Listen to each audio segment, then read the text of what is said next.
السلام علیکم فرینڈز، کیسے ہیں آپ لوگ؟ سب ٹھیک ٹھاک ہیں، خیریت سے ہیں؟ اللہ تعالیٰ آپ سب کو سلامت رکھے، تندرستی دے۔ آج اس کیس میں بات کریں گے جو 2025 میں ہوا، CLC 2025 CLC 147۔ اس کیس کے مطابق صورتحال اس طرح سے ہوئی کہ بیوی نے کیس کر دیا اپنے شوہر کے خلاف کہ میرا 2 تولے زیورات جو ہیں وہ سونا وہ میرے خاوند کے پاس ہے، جبکہ اس کے وکیل نے واضح طور پہ عدالت میں بتایا کہ ہمیں تھوڑا سا ٹائم دیا جائے، ہم اس کا زیور جو ہے وہ 2 تولے سونا واپس کر دیں گے۔ لیکن جب وقت مقرر عدالت نے پیش ہوا، جب اس نے 3 ماہ کا عدالت نے ٹائم دیا، اس کے بعد آ کے شوہر نے کہا کہ مجھے پتہ ہی نہیں ہے کہ میری سٹیٹمنٹ اس بندے نے، میرے وکیل نے کیوں دی، اس طرح کا بیان اس نے کیوں دیا، لہٰذا میرے پاس سونا نہیں ہے۔ لیکن عدالت نے اس کے موقف کی کوئی حمایت نہیں کی، اس میں آرڈر جاری فرما دیا کہ اس کے بیوی کے 2 تولے زیور بھی واپس کرو اور اس کا خرچہ جو ہے دعوے کا وہ بھی اسے دیا جائے۔ تو اس حساب میں 2025 CLC 147 کیسلا ہے، واضح طور پہ لکھا ہوا ہے۔ تو اس میں سبمیشن ہے جناب سے کہ 2025 CLC 147 پڑھ لیں، اس میں اس کیس کے بارے میں واضح طور پہ لکھا ہوا ہے۔ اس طرح یوں ہوتا ہے کہ عموماً لڑکیاں جو ہے زیورات کا کیس کرتی ہیں، لیکن اس کیس میں کیفیت تھوڑی سی ڈیفرنٹ تھی کہ اس میں عموماً یہ عدالت حضور دیکھتی ہیں کہ جو زیورات ہیں وہ ہوتے ہیں ملکیت عورت کے، اور زیورات اسی کے پاس رہتے ہیں، جبکہ اس کیس میں نیچر تھوڑی سی ڈیفرنٹ تھی۔ اس میں عدالت نے اس وکیل کے موقف کی حمایت کرتے ہوئے، اس وکیل کا بیان کو مد نظر رکھتے ہوئے یہ آرڈر صادر فرمایا تھا۔ قبر کشائی ایگزیومیشن، قبر کشائی کیوں کروائی جاتی ہے اور کس لیے کروائی جاتی ہے، اس کے بارے میں بتاتا ہوں جناب حضور کو کہ مجسٹریٹ صاحب کو ایک اپلیکیشن دی جاتی ہے کہ ہمارا بندہ فوت ہو گیا ہے، اس کی قبر بھی بن گئی ہے، جس میں قبر کشائی ہونی لازمی ہے۔ اس کے مطابق قبر کشائی کے لیے وجوہات دینی پڑتی ہیں کہ کیوں اس وجہ سے وہ بندہ فوت ہوا ہے۔ اس کی آپ واضح طور پہ اپلیکیشن میں لکھیں گے کہ یہ وجہ بنی تھی، یہ وجہ فلاں وجہ بنی تھی، اس وجہ سے اس کو مار دیا گیا ہے، اس کے لیے کاز آف ڈیتھ ہونی ضروری ہے۔ ایک کیس ہوا تھا 2006 میں SCMR 146 کے میں ہوا تھا، اس میں واضح طور پہ یہ معاملہ ڈسکس ہوا ہے، وہ واضح طور پہ بتایا گیا ہے کہ قبر کشائی کیوں کروائی جائے اور قبر کس طرح ہونی چاہیے، یہ ساری صورتحال اس میں ڈسکس کی ہوئی تھیں اس کیس کے حوالے سے 2006 SCMR پیج 146 میں۔ تو آپ اس لحاظ سے قبر کشائی ہوتی ہے، اس میں متعلقہ مجسٹریٹ آرڈر فرماتا ہے اور پھر وہ متعلقہ مجسٹریٹ موقع پہ بھی جاتا ہے اور اس میں قبر کشائی کے لیے آرڈر ہوتے ہیں۔ آج کل ایک کیس چل رہا ہے ارمغان کا قتل کیس، اس میں ہوا یہ ہے کہ قبر کشائی کے احکامات صادر ہوئے اور اس میں جو باقیات تھے، 6 قسم کے باقیات تھے، وہ نکالے گئے اور پھر ان کا پوسٹ مارٹم کروایا گیا، اور پوسٹ مارٹم کے بعد اس میں واضح طور پہ DNA کی رپورٹ بھی آئی کہ اس کی والدہ کے ساتھ اس کا میچ ہوا ہے، اور اس میں یہ ساری صورتحال واضح ہوئی ہے قبر کشائی کے حوالے سے۔ تو یہ آج ایگزیومیشن کے حوالے سے میں بات کر رہا ہوں کہ آج ایگزیومیشن جو ہے وہ کروائی جا سکتی ہے اور اس لحاظ سے ضروری ہے۔ 176 CRPC کے تحت قبر کشائی کی جاتی ہے۔ تو FIR کو خارج کس طرح کروایا جاتا ہے اس بابت میں بات ہم کریں گے۔ FIR میں چونکہ پہلے یہ ہوتا تھا کہ FIR میں کواشمنٹ کی ریٹ فائل کر دی جاتی تھی، اس میں ہم سمپل کواشمنٹ کی ریٹ فائل کرتے تھے تو نوٹس کیا جاتا تھا، اور اپلیکیشن کے اوپر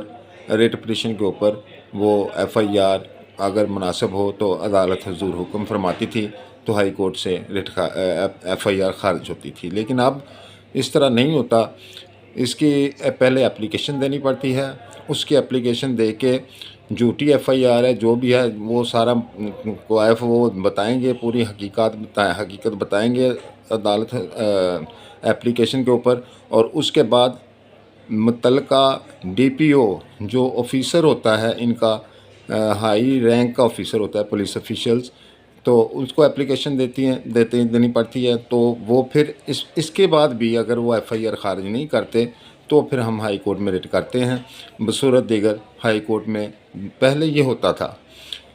کہ ہم پٹیشن فائل کر دیتے تھے، ہائی کورٹ میں پٹیشن فائل کر دی جاتی تھی اور اس کے مطابق ریٹ پٹیشن خارج کر دی جاتی تھی، اس کے مطابق FIR خارج کر دی جاتی تھی۔ لیکن اب اس صورتحال میں نہیں ہوتا، اس میں FIR خارج کرنے کے لیے پہلے متعلقہ پولیس آفیسر کو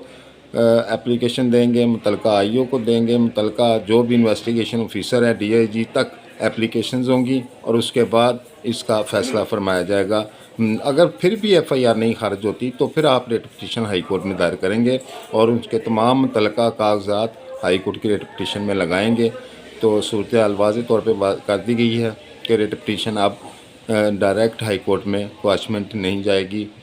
جناب سے سپرداری کی گاڑی سپرداری پہ لینے کے لیے گاڑی وہ